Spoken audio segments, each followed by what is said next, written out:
were standing up, swaying to the music there. I'm back in the studio with our resident Don Young. And Don, hello.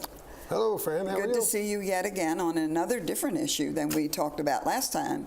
But end-of-life issues, Don. Tell us what you have to say about that. Well, we did a session on end-of-life issues about 7 months ago that was very well attended, and there's seems to be a lot of interest here at Green Spring. Many people think that they go to a lawyer and write a will and maybe a trust and a few other documents, and that's it for end-of-life issues. But it really isn't. There are issues of love and sharing that have to be dealt with, and involving the family is very important. It's important to know how to dispose of what you've collected. It's important to know how to dispose of the information that only you have about certain aspects of your life. And it's important to dispose of one of the most important elements we all possess, and that's ourselves. Kathleen Taylor is running a whole series of programs on what she calls building your legacy. And it's a matter of why you were here, why you mattered, why you should matter to those that you leave behind.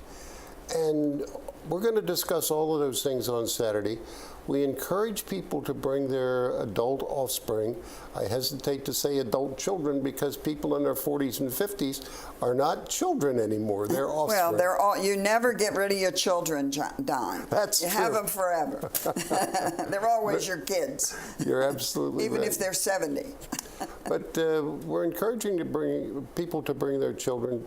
And many people are afraid to discuss these issues. They don't want to get into them with their children. And that's not a good thing. And we hope we can be the precipitator of discussions within the Green Spring family and within the families of the people who reside here at Green Spring. Exactly.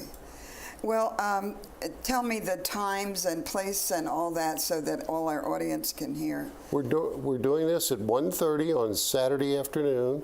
We picked Saturday so we can get families there. Sure. In the Acatink room.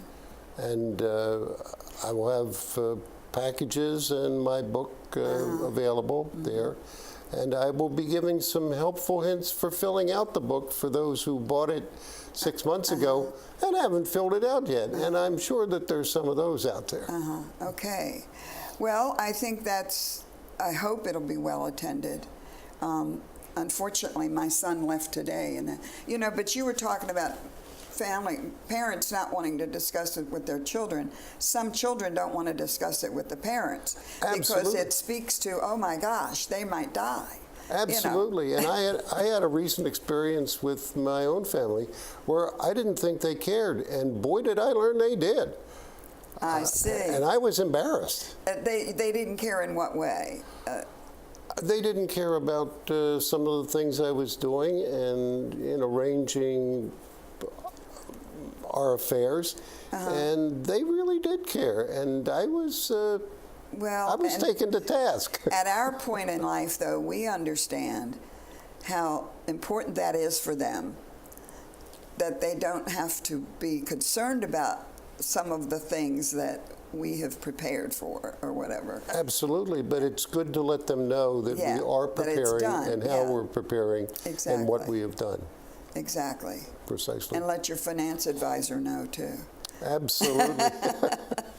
And your tax preparer. Yeah. Okay, well, Don, I think that we have alerted our congregation here, our residents to come on Saturday at 1:30 at the Acatink room. And that looks like it'll be a good, well-attended. I'm glad you're having it in a big room. We had to move it the last time. Yeah, you did. Okay, thank you very much for coming. You're most welcome. Thank you. I want to remind you, audience, of the meet and greet today over at the Hunters Crossing Conference Center, so that you can meet our new executive director, the Garden Ridge director, the other people from Garden Ridge who are going to be there, and from 1 o'clock to 2:30 in the conference center